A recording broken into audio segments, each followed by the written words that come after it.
today. His entry heralds the countdown to the arrival of the Finance Minister, Ken Ofori-Atta, to present the budget to us here and to the rest of the world, I must say, because this is a global platform that we are on at the moment. And I see the Senior Minister there as we speak at the moment on your screens, Yao Safo-Mafo. And there I would also see the majority minority leaders also making their way there on the floor of Parliament. The Speaker now will be presiding over the business of the House. And one of the things that we wait to see is how the Finance Minister will enter, because I think the late Kojuba Redu has introduced a convention of coming in with either a black or brown briefcase. So we see what kind of Ofori-Atta will be coming with. Setekwe was coming in with a very simple brown bag, not a briefcase of a sort. Wait to see if the briefcase will come back to Parliament. But yes. Quickly that you see AGI louds this government's industrialization drive. You know, the fact that the government is determined, you know, to revive industrial growth in the country. I mean, and it is evident in the vision enshrined in the manifesto. I mean, one district, one factory. The fact that we want to see what the government refers to as strategic anchor industries, and even tied to that, we have industrial subcontracting, you know, which would then grow small and medium-scale enterprises. What we have been saying is that these initiatives should be led by the private sector, and for that matter, I mean, we actually have on the ground, you know, businesses in the districts, in the regions, you know, which are already either not operating, have capacities, or some of them have growth potentials.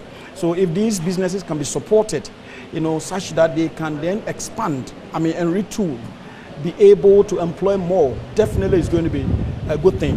What government shouldn't do is to really find itself in business directly. But then government can be a facilitator, you know, to ensure that the private sector drives the growth, I mean, or this revival of this private sector. And that is why we want to see clear, I mean, programs and activities of funding, you know, such initiatives. Having in place, I mean, budget lines, you know, not really putting it under Ministry of Trade, but then it should be specific funding mechanism to drive such initiatives, which we think they are very laudable. Right. Prof, before I come to you, earlier on your screens, on your shots, was the Vice President, Dr. Mahmoud Bawumia. I must say that he heads the economic management team of this particular administration. And we have, as you saw in your shots earlier on, all the members of the economic management team of the Akufo-Addo administration are in Parliament as we speak. You also see the Trade and Industry Minister, also see the Energy Minister, Boakye Jako, and also the Environment, Science and Technology Minister, also on your screens, Professor Kwabena Frimpong. All of them are there. Prof, what are your expectations ahead of this budget presentation today? Well, good morning to your discerning listeners. I expect macro stability to be one of the key drivers, because if we don't have macro stability, it sends the wrong signal to investors, to lenders, and that can have repercussions on how much interest rate we pay. It also affects the domestic economy, the private sector. So macro stability will be key. I'd also respect that revenue mobilization will feature strongly in whatever is being done. Revenue, not just increasing taxes, but then broadening the tax base. So the informal sector especially will be one of the key areas that can be targeted. And I would like to see steps taken to ensure that we have a national identification system, because if we don't know where people are, what they do, then we cannot tax them or rope them into the tax net. So that would be one area in terms of revenue mobilization that I would like to see. Expenditure, So far in the discussions, I haven't seen much on getting value for money. We can raise all the revenue in the world, but if we don't monitor and ensure that we have efficient spending, we'll just be throwing money into the dustbin. So I expect to see steps taken to manage the leakages in the system. So with this in place, we would expect to see stable macroeconomic environment. The budget deficit will be quite to an acceptable level. Then, share in that concern that the NPP seems to find itself in, or the Kufuor administration finds itself in a situation where they promise heavy expenditure-based policies, but are also promising reduction in revenue avenues, and that could lead where financing these heavy expenditure-based policies will be a problem. Well, that's what we are yet to see. It is doable because once you reduce taxes, you are providing a stimulus to the private sector to drive the growth agenda. Sometimes when you reduce your prices or taxes, your revenue increases. So you have to be very selective in the areas you cut taxes. And in the end, you might end up increasing revenue. Then you can spend on the election or campaign promises. And I also believe that if we are able to ensure efficient spending, the Auditor General's report, for instance, tells us how much leakage we have in the system, over $1 billion a year. A lot. I mean, that's a lot of money. If we're able to save that money, we'll be able to provide the $1 million per district, for instance, per year. So I believe it is doable. No, but the question is raised. Over the years, the Controller and Accountant General Department puts out the figures. The Auditor General also puts out the figures. The Public Accounts Committee of Parliament sits. They also put out the figures received on live television.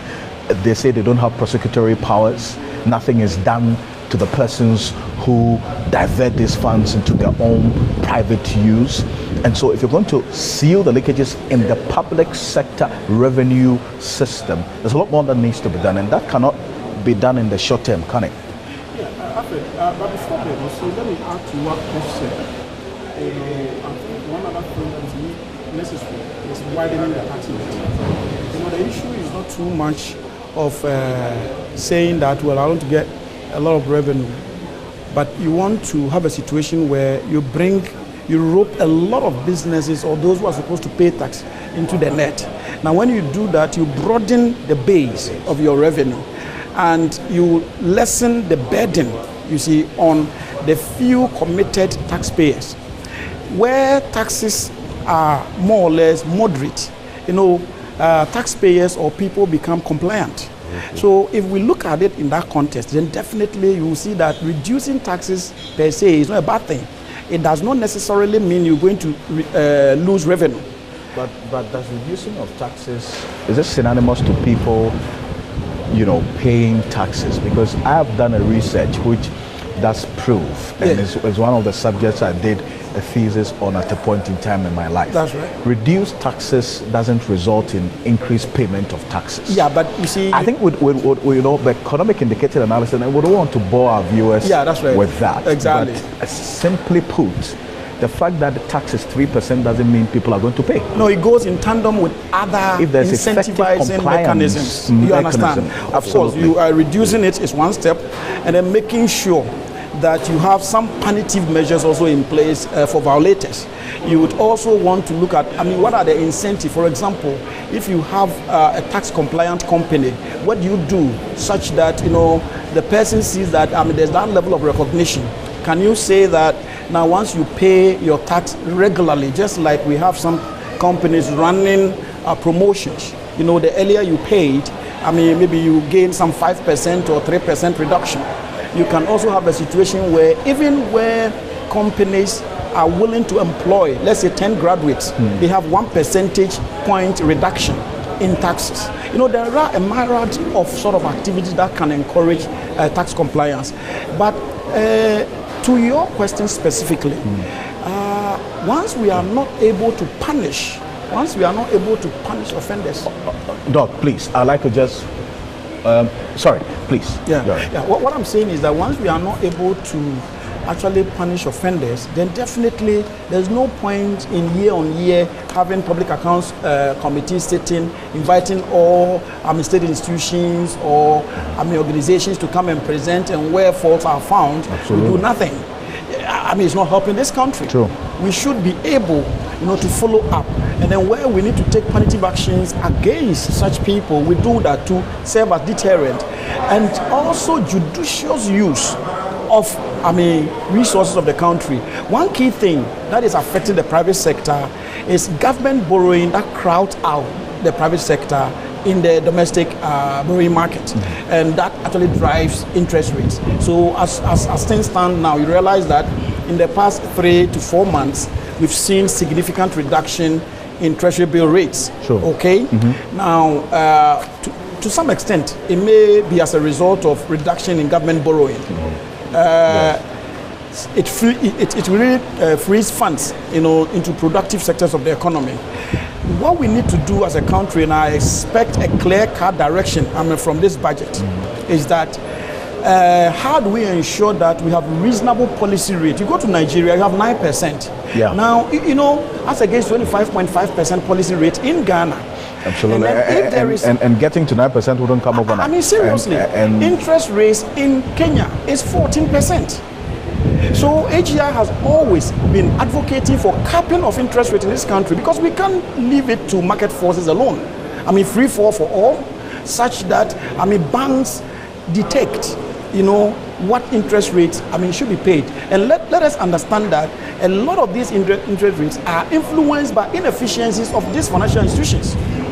You have situations where microfinance charging 1% a day or 5% a month. Yes. And you expect that local businesses with all these harsh conditions will go and borrow, be able to produce, get the money, and then pay back. That is why the NPLs, it's so high. Yes. So invariably, there are ways of really finding solutions to our problems, and we must be committed.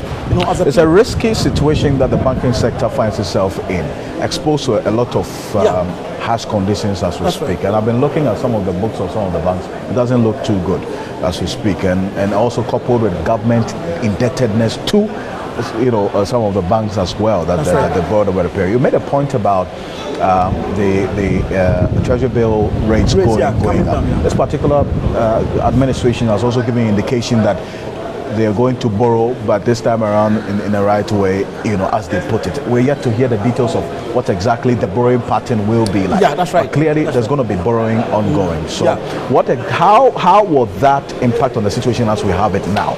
And this will go to both of you. Yeah, okay. Now, let me quickly say that, if this budget comes out with innovative way of raising money or funds, resources for government to operate, rather than resorting to the usual borrowing either in the domestic market or international markets, then definitely it's really going to help the private sector get access to funds. Okay. Now, if the government is able to control its expenditure, then the private sector will not be played out, of the borrowing market. Right. But let us also understand that, as we look at the borrowing structure, it should also tie in with what Prof said.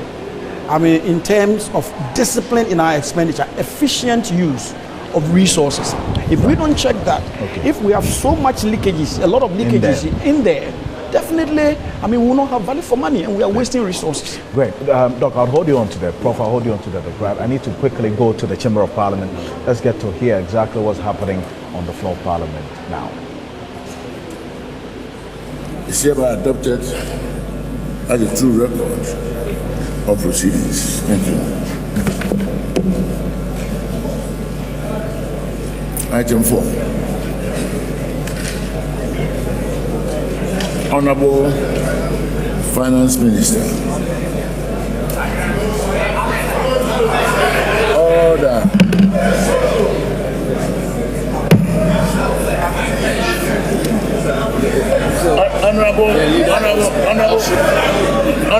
Honorable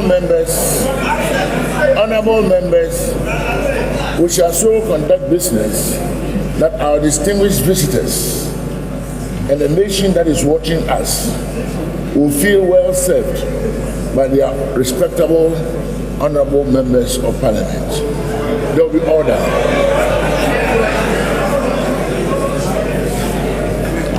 Honorable Deputy Majority Leader. Mr. Speaker, the Vice President, the Finance Minister is working.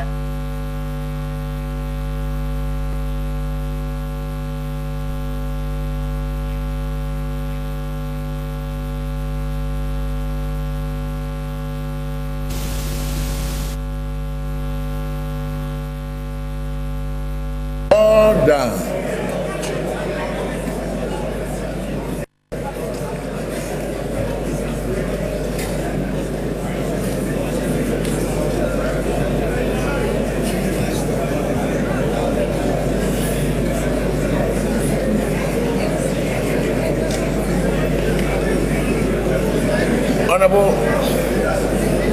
Honorable Majority Leader, you will have the Honorable Finance Minister to assume his appropriate place and proceed with his statement.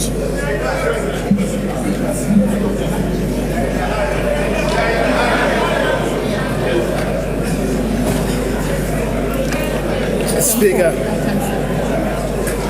I think you have already called for the consideration of item numbered as 4, which is the motion. You have already done so. So with the Minister responsible for finance and economic planning with us, I should think the time is due for him to move that motion. I should think, if you listen to me, I should think.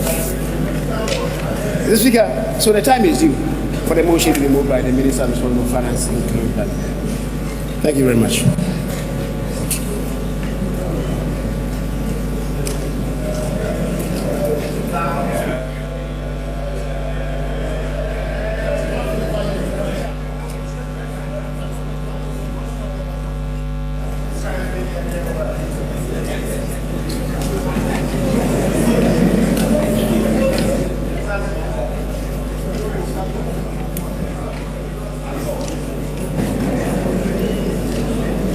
The Right Honourable Speaker,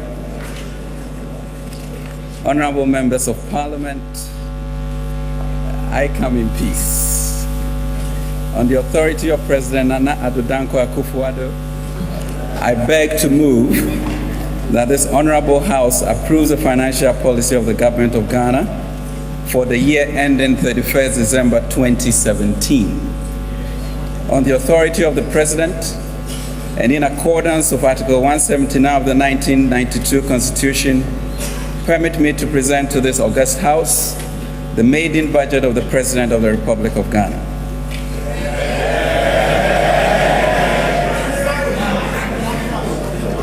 This presentation is an abridged version of the 2017 budget statement, and I would like to request the Hansard Department to capture the entire budget statement and economic policy. I also submit before this august House the following reports. The 2016 annual report on the petroleum funds in accordance with Section 48 of the Petroleum Revenue Management Act 2011, Act 815 as amended. The 2016 annual debt report in accordance with Section 72 of the Public Financial Management Act 2016, Act 921, and the 2016 Energy Sector Levies Report in accordance with Section 6 of the Energy Sector Levies Act 2015, Act 899. Mr. Speaker, let me first thank you and the House for approving my nomination as Finance Minister. My profound gratitude to both sides of the aisle. Thanks for the dry run of 3.5 hours.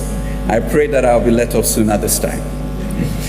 Mr. Speaker, I also stand here humbled by the President's courage and confidence to elevate me to this very weighty and high office of Finance Minister of the Republic of Ghana.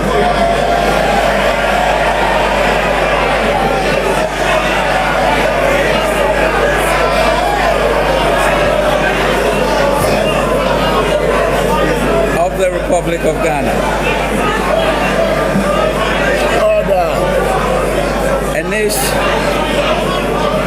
I thank you. Order. I thank you. Of the Republic of Ghana. A nation with a manifest destiny for greatness, a nation with very high expectations for President Akufo-Addo's government, a nation that is 60 years old, remains a diamond in the rough, and therefore needs more than a shine. Mr. Speaker, it is this providential point in our history that I've been given this great but exciting responsibility to participate in sending Ghana beyond aid and to realize our birthright as a Black Star of Africa. I, Mr. Speaker, accept this role with all the solemnity and reverence that it deserves. Mr. Speaker, I would like to assure this House, as I also did with the Finance Committee, that I will work with members with utmost candor and respect. You are first and foremost the legislature, the representative of our people, and I have been privileged to witness the sacrifices you made in 2016 and gone through to be here. Ayuko. Secondly, Mr. Speaker, I am standing in the rather large-sized shoes of a legacy of family members, such as Dr. J.B. Dankwa,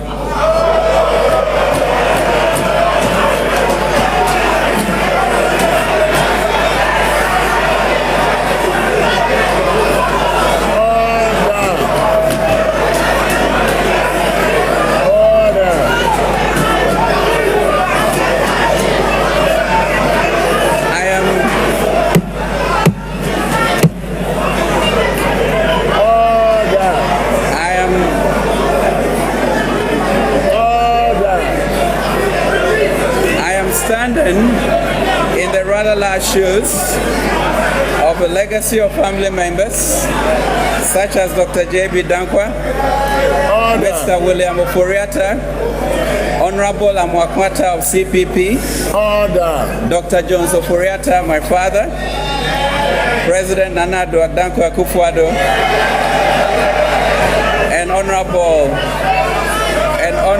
Atachia. I have, Mr. Speaker,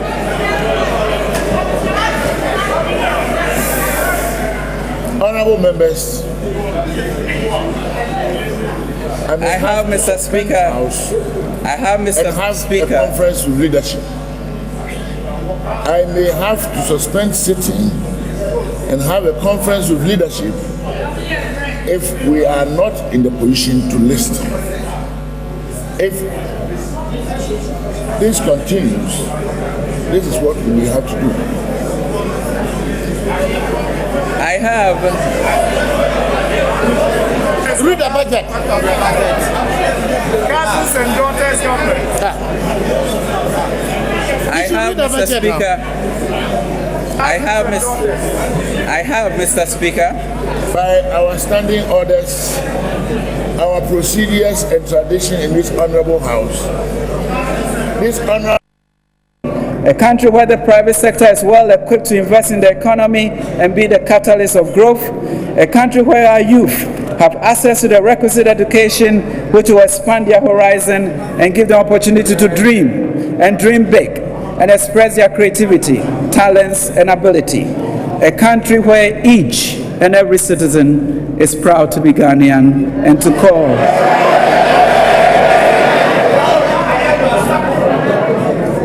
call this country home. Mr. Speaker, let me take this moment as we come to the end of this great privilege to present President Akufo-Addo's first budget to this august House. To reflect, Mr. Speaker, on one of the finest moments,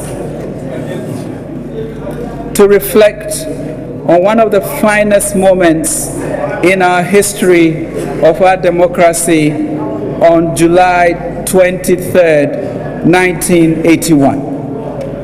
Mr. Speaker, as you all know, during the Third Republic, the country was in economic crisis under the government of the PMP. I am proud to say that my father, Dr. Jones Oforiatta, in your House, in opposition, in opposition with an amendment motion co-sponsored by Dr. G.K. Agama, successfully got this august house to amend the motion to save the country in crisis. Honorable members, on July 23, 1981, honorable members, we do have a crisis. We do have a challenge. We can handle it, and I'll call on you, honorable minority, and I'll call on you, honorable minority leader Haruna Idrisu, Order. honorable James Afeji, deputy minority leader, honorable Mankata Mubarak, chief minority whip, honorable Ibrahim Ahmed, deputy chief minority whip. The budget is bad. The budget.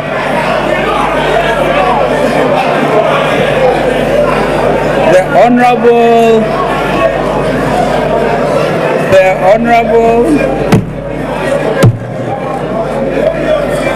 Order. The honorable second deputy speaker Alban Bagwin, and the honorable ranking members Atu Forsen and Fifi Quato of the Finance Committee to join us in this great example of the Third Republic to salvage and build our economy together. We believe, with the help of the Almighty God, we can deliver on President Akufo-Addo's well-thought-out programs and policies and build a business-friendly and prosperous economy. Mr.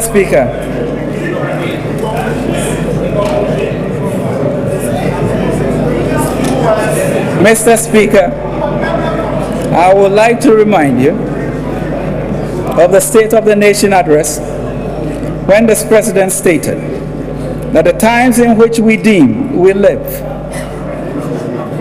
demand that we all be in a hurry to deal with the problems that we face.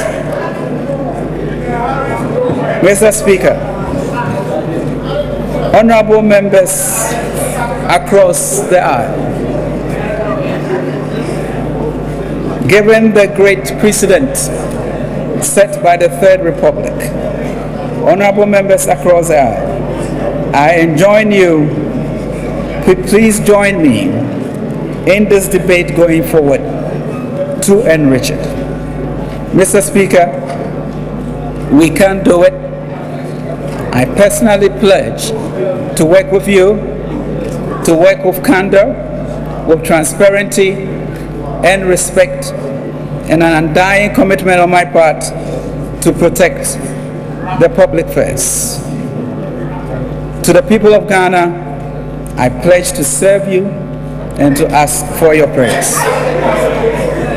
Mr. Speaker, the Lord did not give us a spirit of timidity, and we must confront these problems, but a spirit of power, of love, and of self-discipline. God, indeed, Mr. Speaker, we are at a crucial point in our history, and this is a nation that the Lord has blessed. God, indeed, bless our whole Ghana, make our nation great and strong.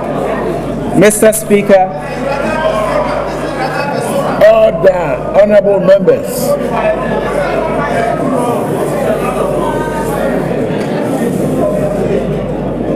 Mr. Speaker, I beg at this juncture to move the Asempa budget. Thank you.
members, order.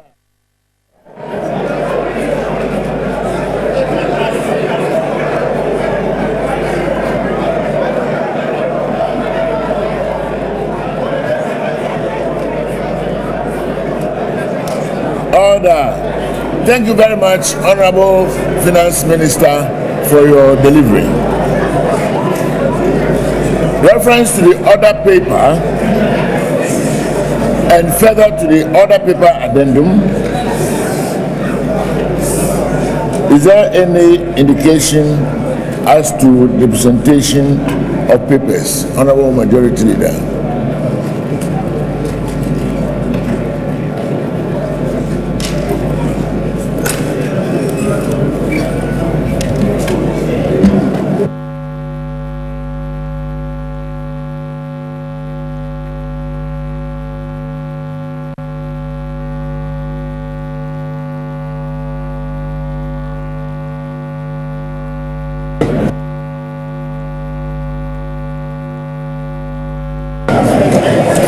At this stage, in accordance with Standing Order 140 sub 3,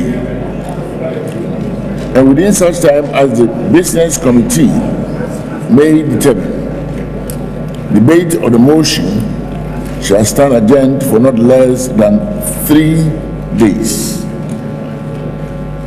It is also directed that part of the budget relating to the ministries and constitutional bodies shall stand committed respectively to the committees responsible for the various subject matters and heads of the estimates, and to report accordingly. Further to Order 144. Furthermore, any part of the budget relating to revenue and expenditure shall stand committed to the Finance Committee in accordance with Order 140 sub 5. Honorable Majority Leader, any indication, both in terms of the order paper and the addendum? Speaker,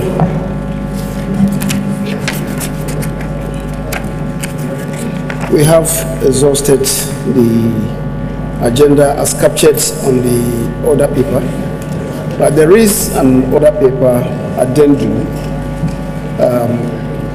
on which has been captured papers that are to be presented in the House and would accordingly be done by the Minister responsible for Finance.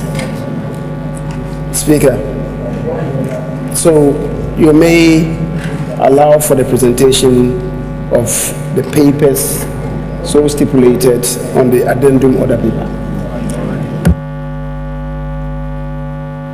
Papers to be presented accordingly, including the annual report on the management of the energy sector levies and accounts for the year 2016, annual reports on the petroleum funds for the year 2016, annual debt management report for the year 2016.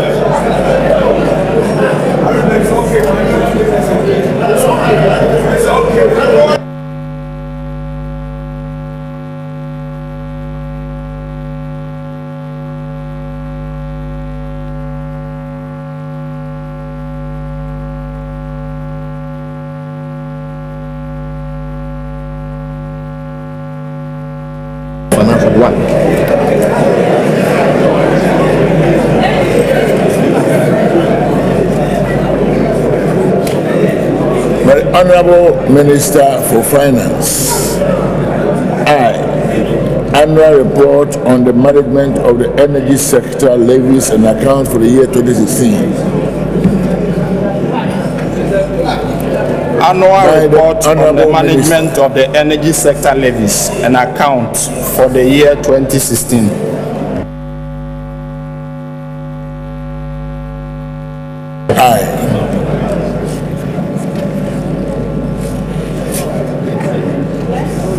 Annual reports on the petroleum funds for the year 2014. Annual report on the petroleum funds for the year 2016. Annual debt management report for the year 2016. Annual debt management report for the year 2016. Honorable Majority Leader.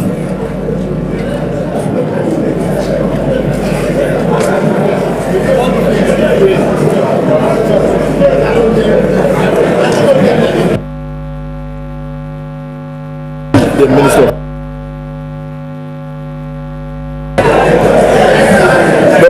The relevant papers are referred to the Committee on Finance and any other indication, Honorable Financial Leader. At this time, will there be any other indication?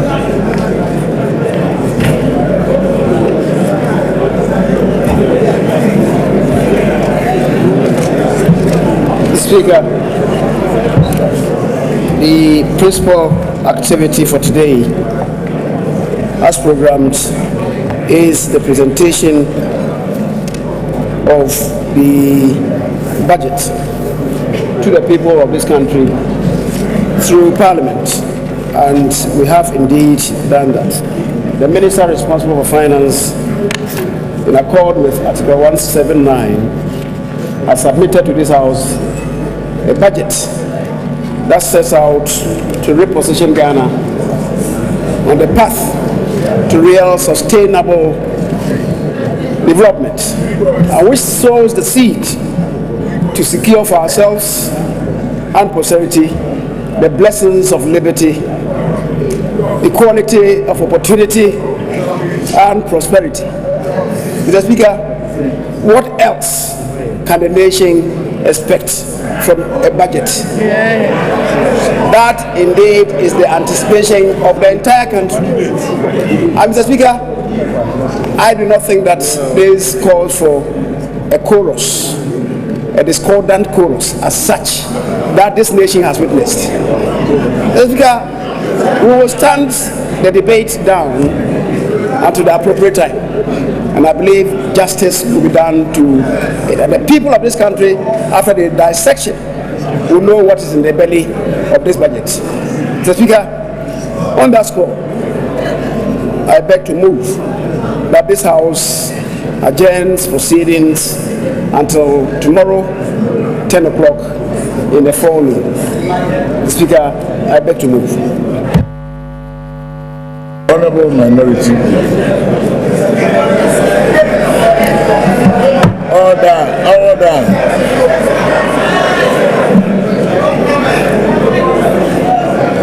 Mr. Speaker, I rise to second the motion for adjournment as moved by the Majority Leader. Suffice it to remind him and the Minister for Finance that when he was concluding, even though he began with a motion that this Honorable House approves the financial policy of the Government of Ghana for the year ending 31st December 2017, he concluded with, I beg to move the Asempa budget, not the matricle budget, not to the motion he himself submitted. And Mr. Speaker, I note that you have been affected by I'm in a hurry, and you wanted many of these issues to. But Mr. Speaker, again, the Minister of Finance, in seconding the motion, when you come to this House of Record and use words such as we have reduced the petroleum taxes, we have reduced the budget deficit, we have reduced the petroleum taxes, we have reduced the budget deficit. Mr. Speaker. Mr. Speaker. Order. You see, the Minister of Finance is before Parliament, and it's only honorable if he said that in this budget we have pledged to reduce, but not definite that we have reduced. That we have reduced. Mr. Speaker, Mr. Speaker, Mr. Speaker, Mr. Speaker, we may take this for granted, but that Kaya person wanting to enjoy the tax relief as announced by him and the spare parts dealer at the Bosokai may ask for it in the next possible 1 hour of the relief we have reduced. But Mr. Speaker, the best assessment of a budget is not in its delivery but in its outturn. We will monitor the outturn of the performance of the budget, and I beg to second the motion and to assure him that he has not reduced anything yet. It is subject to legislative reforms in this house, and we will do what is legally right because this is a country governed by laws. I beg to second the motion.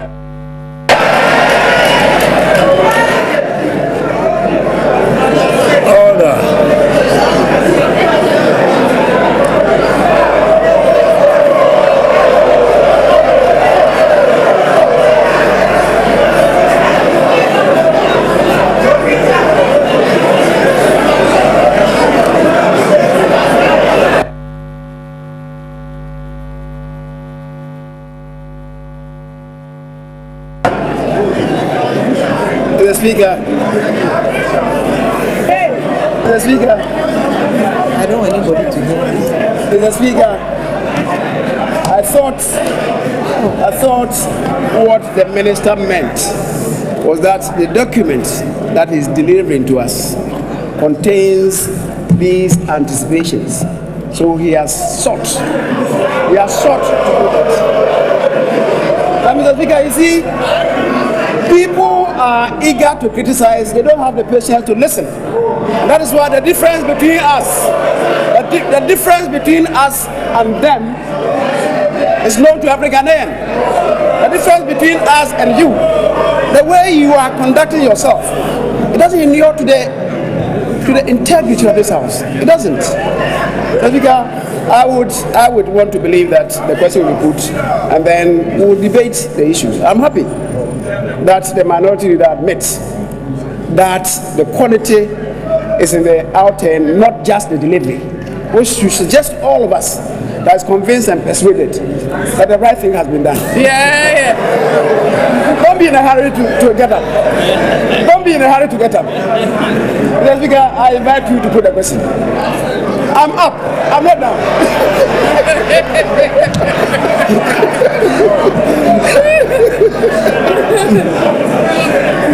I'm not. The question should be put. Honorable Minority Leader. Order.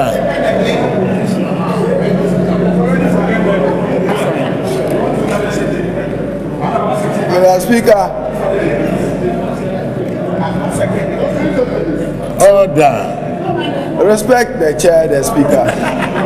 Mr. Speaker, we know that rightly and pursuant to our standing orders, you are deferring debate and suspending it. But within 9 days, the fiscal deficit have changed from 9 to 8.7, and then the debt to GDP have changed from 74 to 73. He is not here in his own capacity. Mr. Speaker, you may accordingly adjourn the House.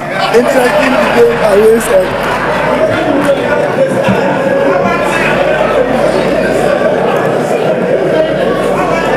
Order.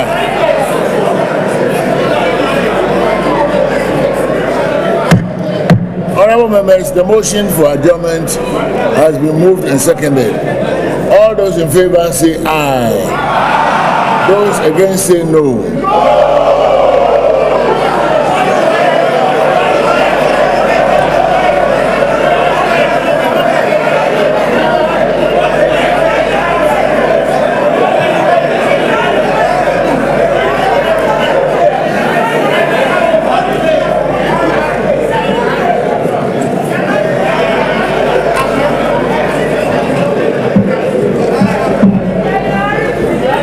ayes have it. The House will start adjourned till tomorrow, 10 o'clock in the forenoon. Thank you very much, honorable members.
All right, so that's what we've been waiting for, and it's finally been presented to us, and this is the moment. The 2017 fiscal document talking about the budget for this particular period, and it's the first of the Nana Dankwa Akufo-Addo-led administration presented by the Finance Minister, Ken Ofori-Atta, who is actually leaving the chamber now as we speak. He goes to exchange pleasantries with the minority leadership in Parliament. Just to give you a quick recall of some of the areas, and it's very, very clear. I'll be finding out from my guests whether what they heard addresses the concerns raised prior to this budget presentation that the NPP administration finds itself in more of a catch-22 situation. Well, the Vice President, Dr. Mahmoud Bawumia, who is the chairman of the economic management team of this particular administration, is also had to be here together with the members of the economic management team. Most of the time, if for those of you who watched throughout the period, you saw the one-time deputy finance minister, at the time also occupied the minister, transport minister, Fifi Kwete, not agreeing with some of the things that were said there. I still have Professor Korte. He's the head of the economics department of the University of Ghana, Legon, with me right here at the foyer of Parliament, and also Edgar Redu. He's an insurance consultant and also a public policy analyst as well, joining us to talk about this. So Alan, you see some of the ministers, Alan Chamanting, you see Trading Industry Minister also on your shots very recently. And also, as you have some other members of Parliament who at the moment interacting with the Finance Minister, Ken Ofori-Atta, who has fulfilled the constitutional mandate as bestowed on His Excellency the President, Nana Akufo-Addo. Specifically, Article 179 of the 1992 Constitution demanded that the President does it. This is what the Finance Minister has done for and on behalf of the President. Professor Korte, Edgar, thank you so much for staying with us all through the period. General comments about what you heard. Does this address the concerns that you had prior to the presentation, Prof?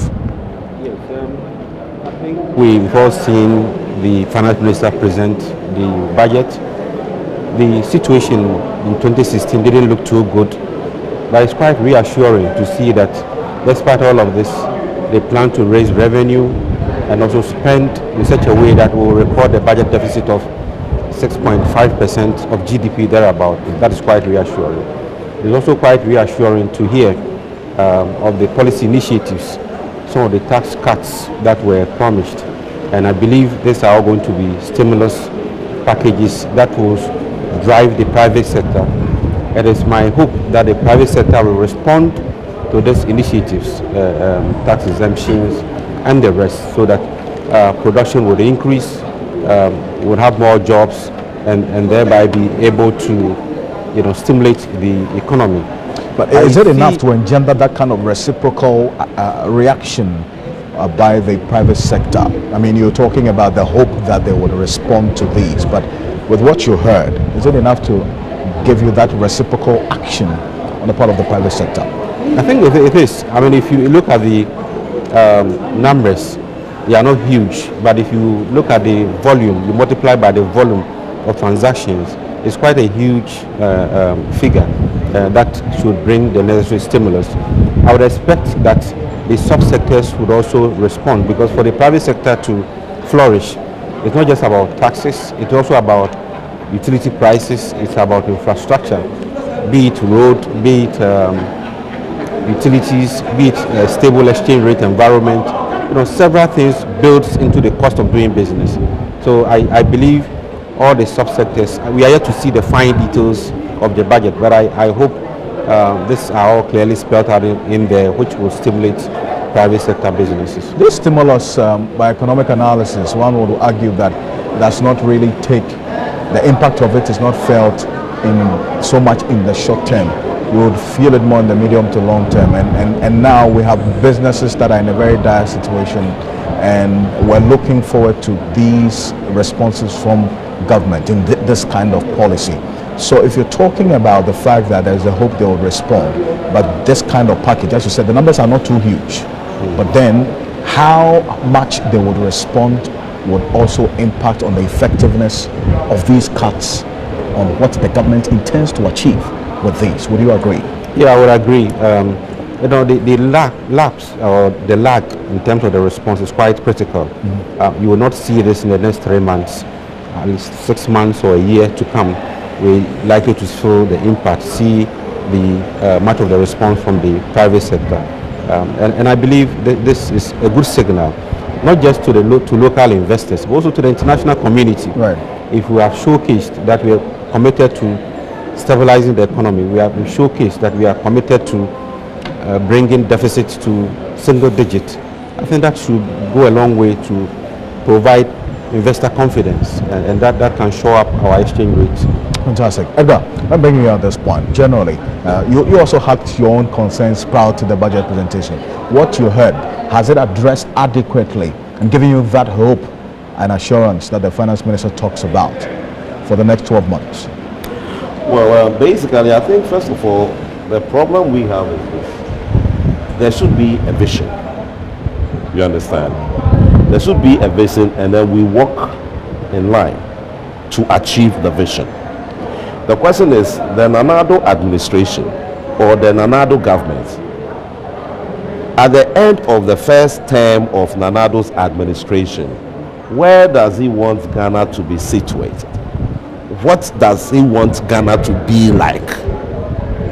Where is he picking Ghana from, and where is he landing Ghana at the end of 6th January 2020? Now, when we are able to get that vision, unfortunately, that vision is missing.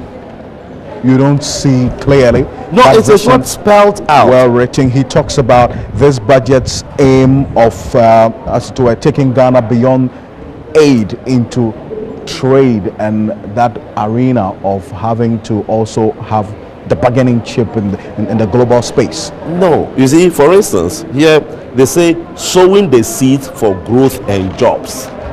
Okay, this is the caption: sowing the seed for growth and jobs. Yes. So what we are saying that yes, you have a tenor, a 4-year time. Where do you want Ghana to be? Where are you taking Ghana from, and where do you want to be? So your budgets and things are issues that are now walking you into it. You begin to find out and say that okay, the steps that you are taking will eventually land us there. Right. You understand? So far as that vision has not been spelled out, you go by the English language and then the arithmetic in the documents. Well, the vision document presented to us prior to the election is the manifesto. And most of the things that have been presented in this budget are in tandem with what they said we're going to do. Good. So that's what I'm saying, that at the end of it all, you have said what you intend doing. But it should tell you, there should be one nutshell. This is what will be at the end of the day. Okay, someone says that maybe Ghana is a middle income, a lower middle income country. Okay, right. So by the end of the 4 years, we would now be will go beyond the middle income and now will be real middle income. That's what the finance minister said. That's the point. So then we see that, okay, so now we are walking into it. Then we want to find out and see that the steps and the programs that you have actually planned, would it really get us there, right? Now you want to look at some of these things that they're talking about. Fine. These are, I mean, initiatives. You want to reduce this tax. As you say, some of the taxes are nuisance tax. You want to get them out of the way. Fine, no problem. This Kayaye tax is not, yes, you want to abolish it. Let it be. It's okay. We agree. But the question that arises is that I looked at this thing, then we said, we are talking of a certain growth. You're expecting that at the end of 2017, you're expecting a growth of, I think, 6.3, yeah. About 6.3%. Right? Yeah. Now, this growth that we are talking about, what are the real indicators? What are the factors? What is it that are in line for we to begin to project to this 6.3? Now, more often than not, you understand, it is about a certain, should I say, added income or a certain added, capacity or something that has gone in. One of the things that immediately comes to my mind could be the issues relating to E&I. The kind of investments that E&I is going to do in the energy sector and what have you. So these things automatically are going to add up to growth. But sadly enough, we never talk about growth relating to inclusion.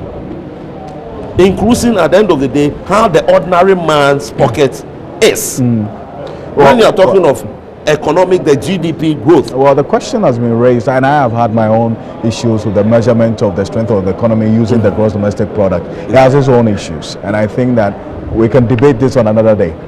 Finally, it should be rounding up for me. No, okay, fine. As I said, so all well and good. Yeah. I mean, yes, they have indicated some nice things there. Yes, we are yet to see how it would turn out at the end of the day. One of the problems that I also have here is, unfortunately, I think they talked about the oil revenues. Yeah. The oil revenues, where they were looking at certain figures of about $56 per barrel, $55 a barrel, and then your protections are in there. But then don't forget that there are issues that are running there. Whilst the OPEC guys are trying to push it to about 60, the US guys are also trying to bring it down. And we suffered this in 2014-15, thereabout. It affected the economy along with it. So these are some of the things that you want to see what projections really have gone into it for you to say that this is it. So if at the end of the day the US guys are able to do their horizontal drilling and it brings in much than needed, then what happens is that the prices are going to fall. And when the prices fall, how does that affect your budgets?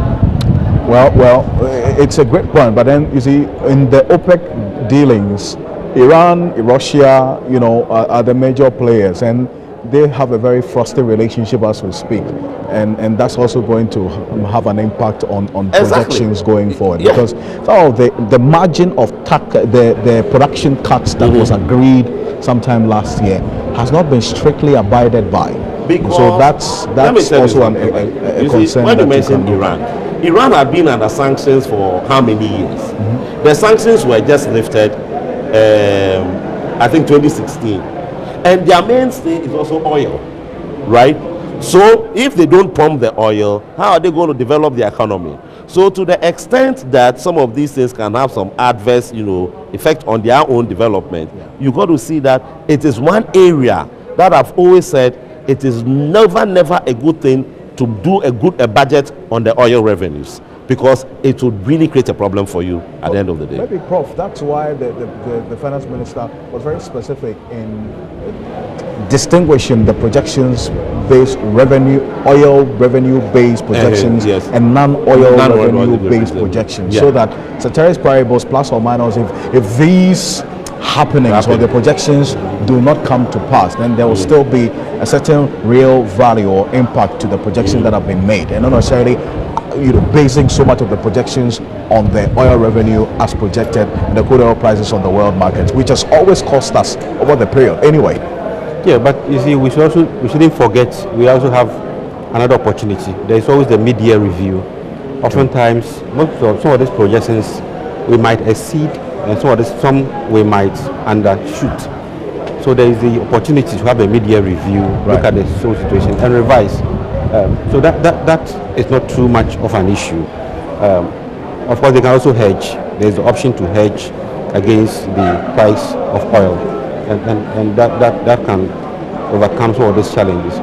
But let me turn to the budget. I think there is one issue that I need to point out.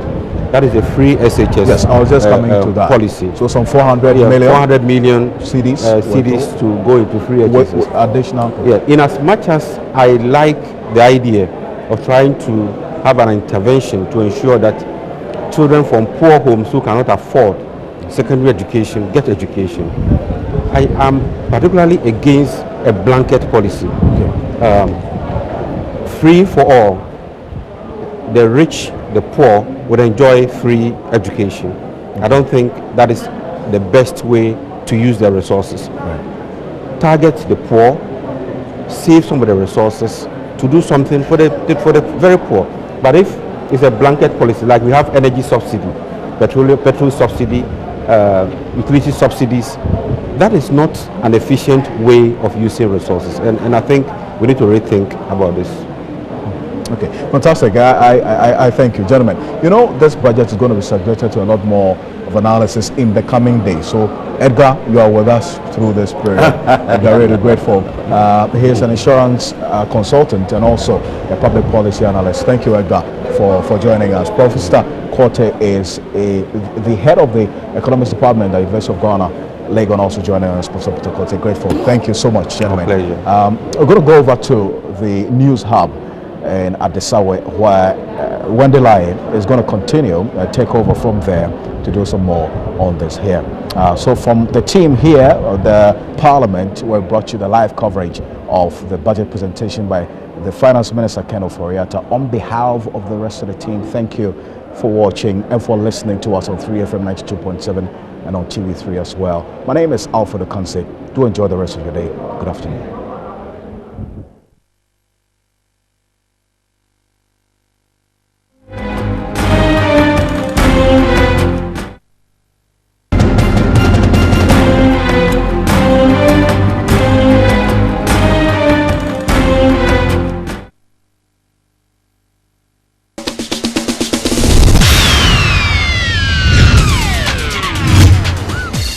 Alfred Okanse, and he brought us a lot more on a special coverage of the budget reading by Ken Ofori-Atta, that's the finance minister. But a quick run through some of the key policy priorities in the 2017 budget, and there you have it: creation of infrastructure for poverty alleviation, each constituency to receive $1 million to combat poverty and implement one district, one factory. But shortly, one of the most important things that was said by the Minister for Finance was the abolition of taxes on spare parts. So my colleague Josephine Frimpong is currently at Abosoka, and that's the hub where we have spare parts dealers there. She's going to join us shortly and give us some updates from there. How are these men and women who sell spare parts receiving that message from the finance minister, what they make of it, and they also give us their analysis of the budget as well.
We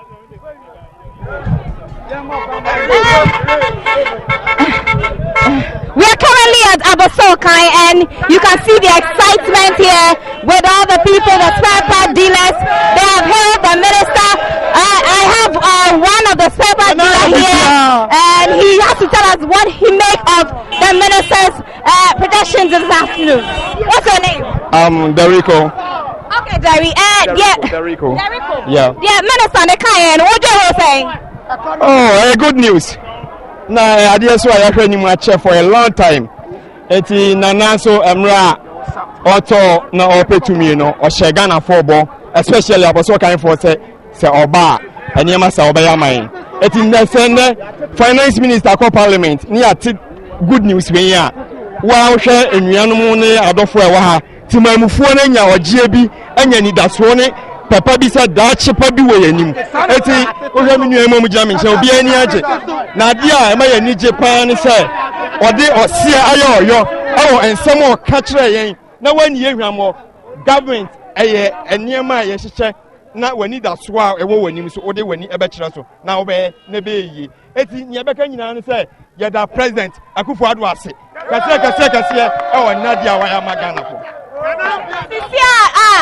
where you duties every one no bema munyama no mobetete so ana no me nuaba na say yes aboa no wa ma wa mra won se ne bon eniema yi obetu kwa kwa abrochira ko tot say bi ti say ka $2,000 oba we du wa ba betu be $4,000 duty what toka $2,000 beton we betu $4,000 duty e wa aka ho o ma bi eni wa ebu ye nhihye sa eti papa ne sem obekan ya ene dai o hwa ni ja abani panim ene adofo ani mu a business Ghana yo ba bi pa ye ko na ama ye ni je na ama ye ni da so so that was Derico there thanking the president for what he has done this afternoon for taking the duties on spare parts, and for them they believe that prices of goods here at Abosokai will go down and it will affect every industry. Probably they will go to other business as well. We have one person here. Also, Pacho, then I will do it.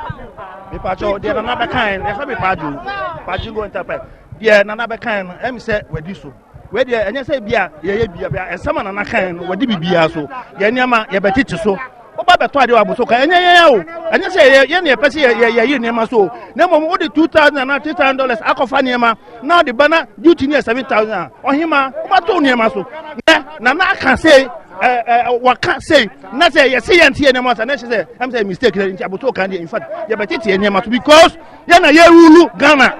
Into back, yen a rule Ghana, it's an Anayamaya. They say, why you be Akufado, why you be or the Ose Ayo, Shadoma Guase, Obia Niaji, it's about so kind, Yabatiti and Yamaso, not Ghana, I am Ghana.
One factory to start in 2017. Over 350,000 direct and indirect jobs to be created. Budgeted amount of 456.3 million Ghana cedis, and to provide 216 large to small scale factories in each district as well. The minister did mention that this will be driven by the private sector. And on our capital markets, realization of gains on investments and securities listed, I mentioned that on the Ghana Stock Exchange, exempted for 2 years stamp duty exemption of financial services industry to enable recapitalization, encourage companies as well to list on predetermined percentage of their shares on the Ghana Stock Exchange as part of local content policy, and also divest some government shares into selected SOEs to ensure efficient use of public assets. So very shortly we will be heading to Parliament House, where my colleague Catherine Frimpong is standing by to speak with some members of Parliament and those who were in Parliament, get their reaction on the budget statement that was given by the Finance Minister. She's actually at Kaneshie, so we'll head there shortly. She'll bring us some live updates and reaction to the Finance Minister's budget presentation.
But it's from Kumasi, that's in the Shanti region, and you just see some misunderstanding, and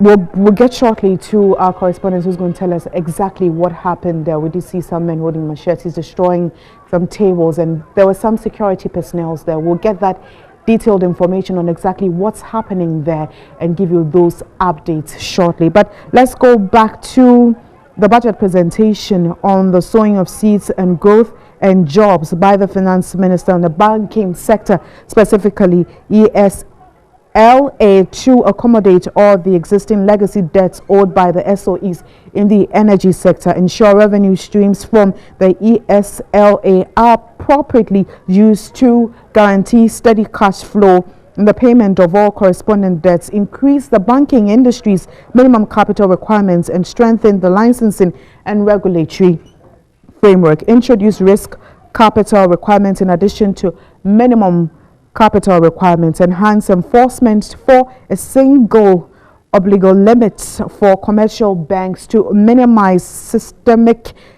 risk, and also support mobile money and mobile banking businesses as well to enhance and expand financial inclusion. So we're now joining Catherine Frimpong from Kaneshie for some updates on the budget. Invest that money into your business. Secondly, it's going to also tell you that then your price of your goods needs to come down so that the trader, the buyer coming from outside, instead of buying one, will be able to buy 2 or 3 because you'll be selling at a lower price now. Once you're able to expand your sales, it means that you'll be able to do better in profit.